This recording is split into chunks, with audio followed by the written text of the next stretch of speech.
Feliz 1 de mayo. Como siempre, y con la satisfacción que tenemos los uruguayos de festejar, de celebrar, de reflexionar, de hacer una pausa y volver a pensar, como cada 1 de mayo. Como también lo hacemos en otras fechas muy importantes, como es el 8 de marzo, el 20 de mayo, el Día de Artigas, el de Varela. Esos días que nos llevan al pensamiento, a la reflexión, a la lucha, al presentar las diferencias que tenemos y que conviven y deben ser útiles en la sociedad. Uruguay es de los países que celebra el 1 de mayo y eso es muy importante para todos nosotros. Por eso nuestro saludo y también el saludo por lo de ayer, por el Día del Trabajador Rural. Ese sacrificado trabajador rural que es el de bota de goma, el de pata en el suelo, el asalariado, el pequeño productor, el que suda, la mujer rural. Y ayer fue su día, ese día que hemos avanzado con la negociación colectiva, como nunca antes tenían, con la ley de 8 horas que ha hecho que 15.000 trabajadores rurales redujeran su jornada de trabajo y pudieran empezar a cobrar horas extras. O lo que significa todo lo que hay que seguir haciendo para seguir mejorando la vida de la gente, la sostenibilidad de las empresas, los derechos y las obligaciones de todos y de cada uno. Por eso la importancia de este 1 de mayo. Aprovechemos un poco a repasar algunas cosas que opinamos que están pasando y luego, hacia el final, estaremos presentando una serie de propuestas. En Uruguay, si miramos, por ejemplo, los últimos 13 años, la población del país, toda la población aumentó en 150.000 habitantes aproximadamente. Y los puestos de trabajo, la gente trabajando, aumentó en 300.000. Es un dato relevante. Y claro, y ahora nos duele cuando desde el 2014 hasta ahora hemos perdido 37.000 puestos de trabajo. Nos duele, nos preocupa y nos ocupa. Pero tenemos que verlo en este contexto. Las personas trabajando aumentaron el doble que la población. Y los cotizantes al BPS, 500.000 personas más. Valoremos esto, analicemos para ver cómo seguimos cambiando. ¿Qué ha pasado con los trabajadores, con sus derechos laborales, con su salario? El salario real, lo que pueden comprar. Bueno, hoy se puede comprar un 55% más que lo que se podía comprar en el 2004 o 2005. Y eso es mérito de los consejos de salarios, de la negociación colectiva en el sector público, de lo que hemos aumentado el salario mínimo nacional, que está en el mayor nivel de su historia, y de lo que ha hecho las cámaras empresariales, los sindicatos y lo que hemos hecho también, sin duda, desde el gobierno. Y esto ha tenido un impacto muy importante para los jubilados y pensionistas, porque no es lo mismo cuando hay negociación colectiva que cuando no lo hay. ¿Cuándo hubo negociación colectiva en el Uruguay? Y la hubo desde 1943 hasta el 68, y ahí las cosas mejoraron.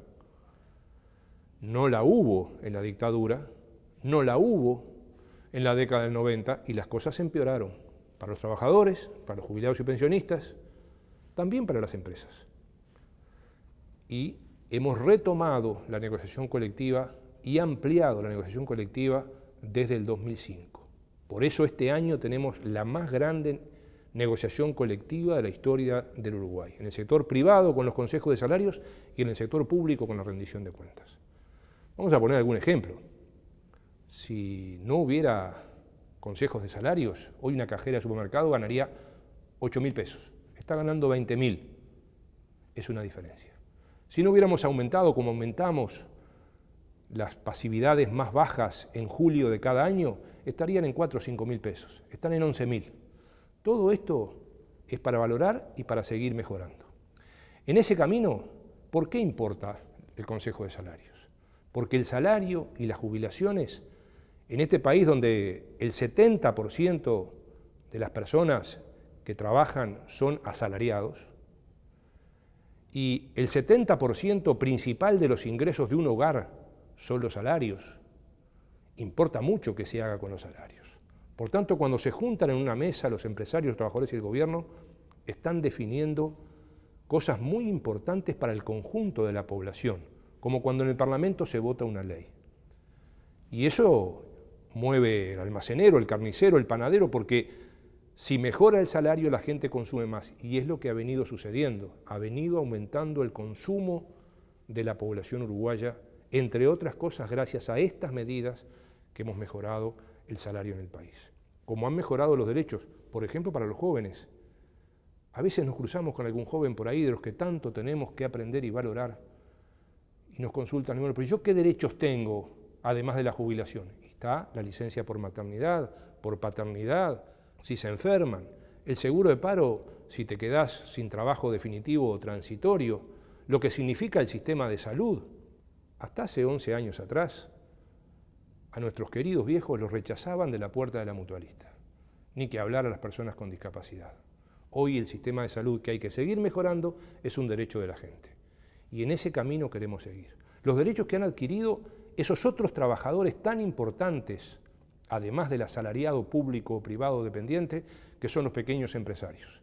Antes los pequeños empresarios no tenían derecho a la licencia por enfermedad, ni a la licencia por maternidad, ni al sistema de salud. Han adquirido esos derechos.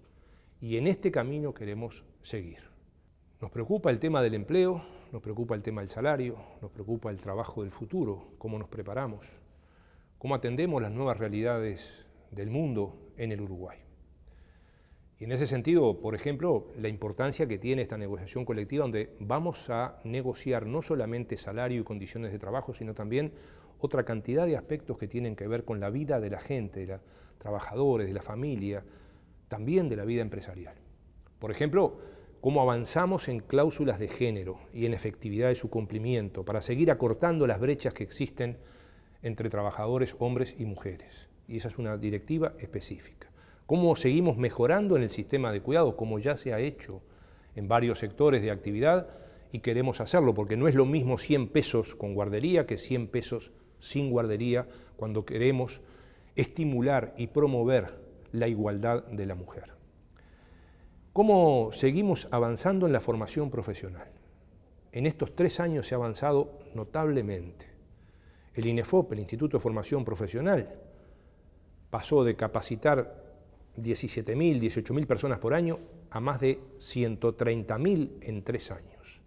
Pero también ha duplicado la matrícula de la UTU y se ha duplicado la matrícula de la Universidad Tecnológica, creada hace 4 años, y ha aumentado, por tanto, la formación de los trabajadores en actividad 4 o 5 puntos en educación media, en educación media superior o en educación terciaria.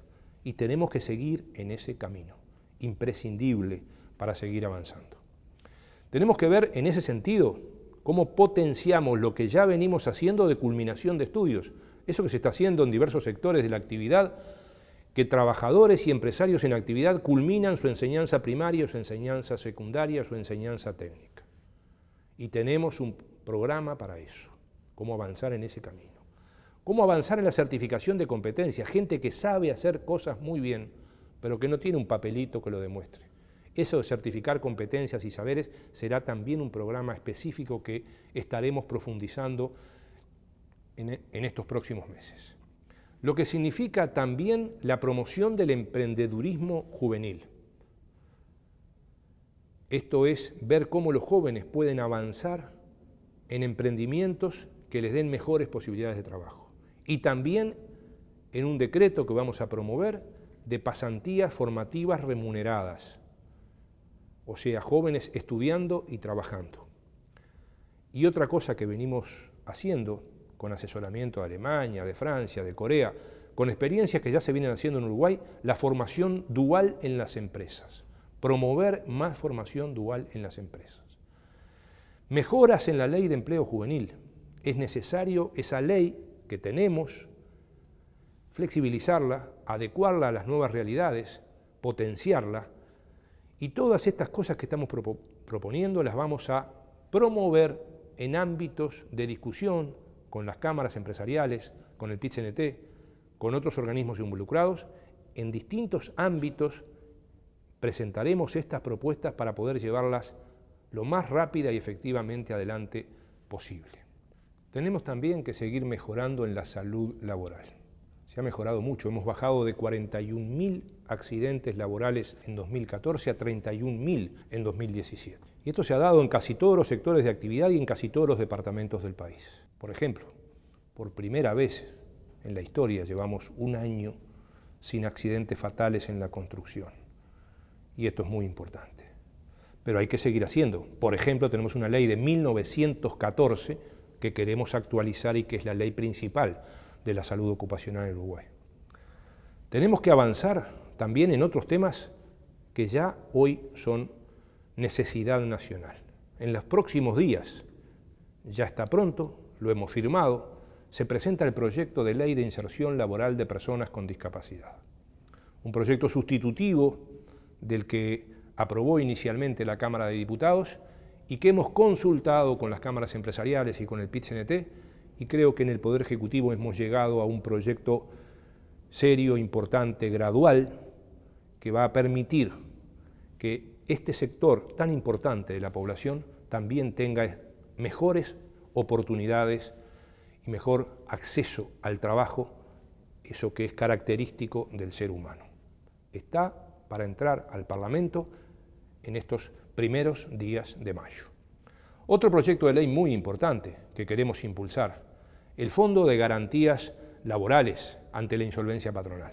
Cuando a veces desaparece una empresa o se cierra y los trabajadores se quedan sin cobrar. Queremos, aprovechando la iniciativa que hay en el Parlamento, también presentar un proyecto de ley que no aumente los aportes patronales, pero que sí genere un fondo con administración, donde haya un control y donde se pueda garantizar que en aquellos casos lamentables de cese de una empresa, los trabajadores puedan percibir por lo menos una parte importante de lo que les corresponde. También importa en estos días lo que va a suceder con la reforma de la Caja Militar. Es un proyecto de ley que presentó el Poder Ejecutivo y que es imprescindible que se apruebe. Hace 22 años que se acordó por todos los partidos políticos reformar todas las cajas. Esta es la que falta. Debe ser una reforma atendiendo, como lo es el proyecto nuestro, las especificidades de las Fuerzas Armadas y que además ayude a resolver una situación de esta población. Lo que significa que mañana comienzan a atenderse en el BPS en Montevideo y desde mediados de mayo en todo el país a los cincuentones. Y en este mes de mayo se van a atender ya las primeras 10.000 personas.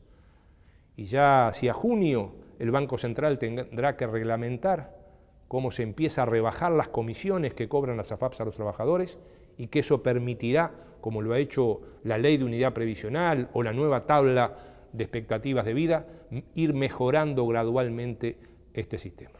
También dos temas que importan y que por primera vez creo que hay consenso en el país para avanzar en ellos: la productividad y la prevención de conflictos. Sobre ambos vamos a estar haciendo propuestas, presentando indicadores en cada una de las mesas de los consejos de salarios. También se firma y se envía esta semana el proyecto de ley que resuelve la situación de los judiciales. 3.000 trabajadores, 3.000 familias, pero además el mejor relacionamiento que estamos buscando entre los tres poderes del Estado. También esperamos para este mes de mayo que el Congreso de Intendentes resuelva aprobar el primer convenio de la historia entre la Federación Nacional de Municipales y el Congreso de Intendentes, con aspectos importantes como la salud laboral, lo que significa las carreras municipales, los contratos, los presupuestados, bueno, estas cosas que hacen a la vida de la gente en el interior del país y también en la capital. Lo que puede significar y ha significado el reciente acuerdo de los policías. Por primera vez, este acuerdo que garantiza la recuperación de las horas nocturnas. Y somos de los pocos países del mundo donde se negocia y se reconocen los sindicatos en el sector policial. Pero queremos también en este año avanzar en otros temas que ya hemos venido tratando. Con la OIT nos hemos puesto de acuerdo, con los empresarios, con los trabajadores, temas como por ejemplo los acuerdos comerciales con cláusulas laborales y sociales, la importancia de las cadenas de producción o cadenas de valor, eso que un auto comienza a producirse en Asia, se hace una parte en Uruguay y termina en otro país, cómo nos insertamos mejor en ese proceso. Lo que significa la exportación de servicios algo que Uruguay está avanzando notoriamente, pero que todavía no tenemos todo agarrado como para aprovechar eso mejor para nuestra gente, para nuestras empresas y para el desarrollo del país. La importancia de los temas de la migración, cómo han crecido en el Uruguay y cómo aprendemos de esto y el Uruguay aprovecha para su desarrollo esta importante inmigración nueva que tenemos en el país. Por todas estas cosas, por todo lo que hemos hecho, valorando lo logrado para seguir construyendo colectivamente, pero reitero, valorando lo logrado para seguir mejorando, para corregir errores y para avanzar. Por eso importa este 1 de mayo.